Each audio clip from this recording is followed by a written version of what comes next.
Je tiens à préciser pour tous ceux qui n'auraient pas entendu mes témoignages précédents où j'en parlais déjà, que ma chienne en fait est issue d'une portée où il y avait environ 9 chiots et des 9 chiots, elle est précisément celle que je ne voulais surtout pas garder. Et pour rendre grâce et gloire à Dieu, eh bien, je tenais à préciser qu'il est celui qui m'a littéralement fait l'article en me faisant savoir que sa volonté c'était que je garde ce chien-là, précisément cette chienne-là. En plus, je ne voulais pas d'une femelle, comme très souvent quand il y a une portée de chien, on a le réflexe de vouloir un mâle plutôt qu'une femelle. Donc je ne voulais pas d'elle parce que elle était, non seulement c'était une femelle, mais en plus elle était elle était assez peureuse, elle avait une certaine attitude que je n'aimais pas trop, même si je l'appréciais bien elle, mais j'ai pensé que elle n'était pas un chien qui me conviendrait. Et la preuve que Dieu est celui qui sait toujours ce qui nous convient le mieux, et mieux que nous-mêmes, c'est que Dieu m'a parlé à travers l'une des personnes qui appelait pour répondre à une petite annonce qui avait été passée, pas par moi, parce que moi c'est sûr que j'aurais pas eu le courage de les donner, je les aimais trop ces petits chiots, mais une annonce qui avait été passée pour qu'ils soient donnés, et donc et bien sûr pas par moi comme je viens de le dire, et donc de tous les chiots, la seule que je voulais pas garder c'était précisément ma chienne, mais je rends grâce et gloire à Dieu. Heureusement que le Seigneur m'a parlé donc à travers l'une des personnes qui appelait pour répondre à la petite annonce et avoir un chien, parce que le Seigneur m'a fait comprendre qu'il fallait absolument la garder, il fallait absolument que je la garde, et que j'ai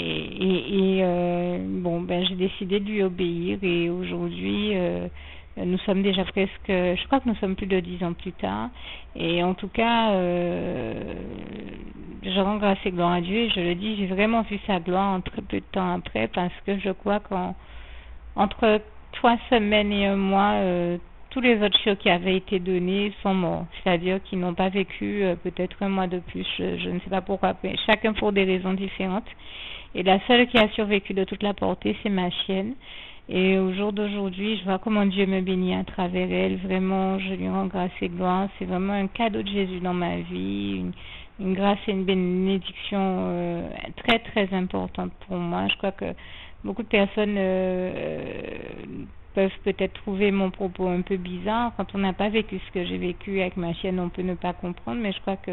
d'autres personnes qui sont propriétaires de chiens comprendront mieux. Et dans mon cas, je sais que ça peut surprendre, mais mon chien est vraiment un instrument de bénédiction extraordinaire, un billet par lequel Dieu me bénit, mais de manière vraiment extraordinaire, et je lui rends grâce et gloire pour ça. Et en l'occurrence, pour vous donner un exemple, un jour j'avais en face de moi quelqu'un qui me mentait, alors que Dieu me disait la vérité, et me disait que cette personne me trahissait, me mentait, et cette personne avait l'air tellement sympathique et aimable avec moi. Chaque fois qu'elle me voyait, à me sortir de grands sourires, précisément pour me cacher son insincérité, que je me disais, mais c'est pas possible. Le Seigneur me dit que cette personne-là est insincère avec moi et qu'elle m'a trahi, et même qu'elle m'a fait un coup bas dans mon dos. Mais quand elle est en face de moi, elle est comme, enfin en tout cas elle faisait celle qui m'aimait tellement qu'on se serait jamais imaginé la gravité de ce qu'elle m'a fait, de son comportement avec moi. Mais grâce et gloire soit rendue à Dieu, une fois elle était de passage chez moi, et un papier est tombé de son sac à main, et ma petite chienne a l'habitude, quand elle veut un câlin, d'aller chercher un peu comme un enfant, moi j'appelle ça un dodo, mais je sais qu'on dit un doudou de manière générale. Donc elle a l'habitude d'aller chercher un doudou, un tissu, quoi, pour faire comprendre qu'elle veut qu'on lui fasse un câlin, comme un enfant le ferait. Mais quand elle trouve pas de tissu pour faire comprendre qu'elle veut son câlin, et que j'ai l'habitude d'être toujours en création sur mon ordinateur, des fois d'imprimer des choses, et bien ce qu'elle fait, c'est qu'elle prend soit une feuille qui est tombée de l'imprimante ou qui est non loin, et elle me l'apporte. Et en fait, ce jour-là, il y a une preuve qui démontrait l'insincérité de cette fameuse personne qui est tombée de son sac à main. Et ma chienne a tout simplement eu le réflexe, comme elle avait l'habitude de le faire, de ramasser le papier et de me l'apporter. Et là, quand j'ai lu le papier, eh bien voilà, je rends grâce et gloire à Dieu qui lui a mis à cœur de ramasser ce papier, de venir me le porter. Eh bien, j'ai eu la preuve sous les yeux que cette personne me trahissait, comme Dieu m'en avertissait depuis si longtemps, et je le dis là encore, toute la gloire revient à Dieu, à Jésus, à son Saint-Esprit, qui dans son grand amour et sa bienveillance envers nous, nous avertit toujours de tout ce dont nous avons besoin de l'être, et je lui rends grâce et gloire, vraiment toute la gloire revient à Dieu, à Jésus-Christ, à son Saint-Esprit. Merci Seigneur pour ta bienveillance, ton grand amour envers nous, comme le passage de Jérémie 31 verset 3 nous le rappelle bien, où tu nous dis, de loin l'Éternel se montre à moi, et il me montre son amour, il me dit, je t'aime d'un amour éternel, voilà pourquoi je te conserve ma bonté. Je rends vraiment grâce et gloire à Dieu, parce que son amour est le plus merveilleux amour dont on puisse faire l'expérience dans la vie, le plus beau, le plus intense, le plus extraordinaire, vraiment le plus merveilleux amour, d'autant que de toute manière l'Éternel, notre merveilleux Dieu d'amour, est vraiment le plus extraordinaire, et vraiment je tenais à le remercier ici, ainsi qu'à lui rendre grâce et gloire. Louange, honneur et gloire à toi, éternel mon Dieu, Jésus d'amour, Saint-Esprit, vraiment merci merveilleux et tendre Père céleste d'amour, je t'aime et nous t'aimons, nous tous tes enfants. Juste une petite précision pour tous ceux qui ne sont pas encore qui n'ont pas encore choisi la meilleure des options qui soit, qui est celle d'aller se placer, de faire le choix à soi-même, d'aller se placer dans les bras d'amour de Jésus-Christ, pour se mettre à l'abri de ce monde cruel. Eh bien, je partage avec vous la prière par le biais de laquelle on y accède. Et commence par vous rappeler également ce passage de Jean 14 verset 6 où il est écrit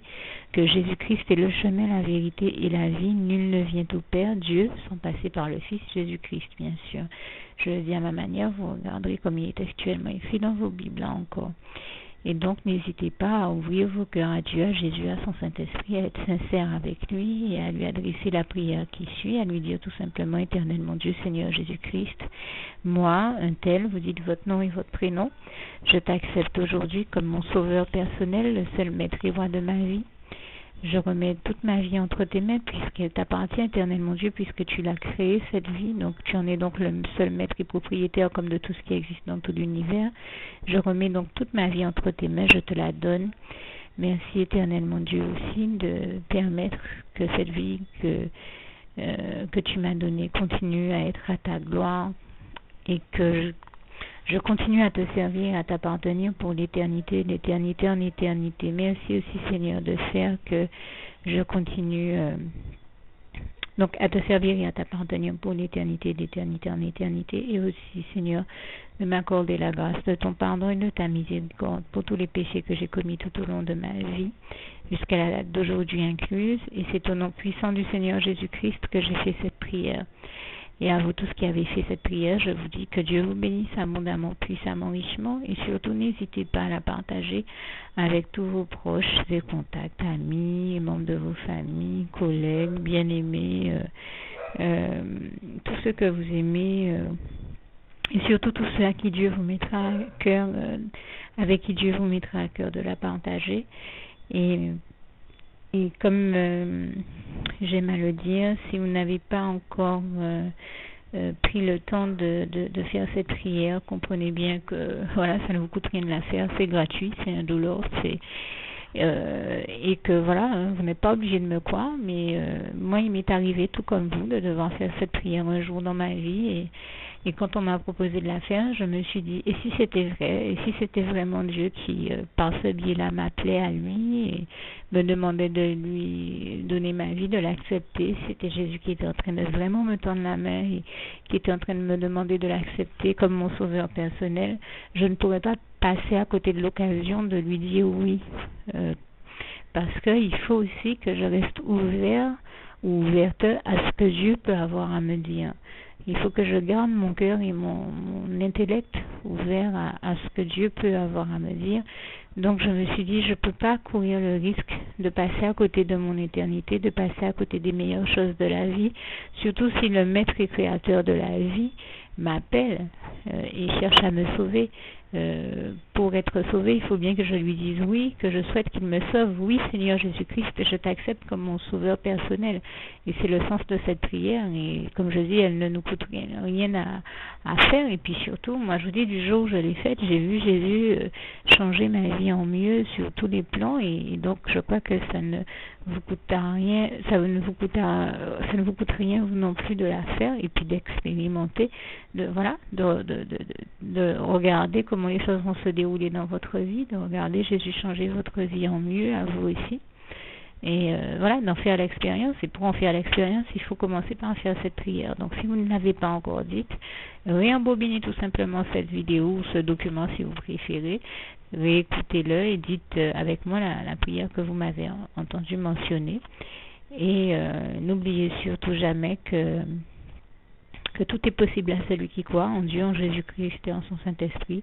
comme il est écrit en Marc 9, verset 23, et que tout est possible à Dieu, comme il est écrit en Marc 10, verset 27. Que Dieu vous bénisse donc et à bientôt.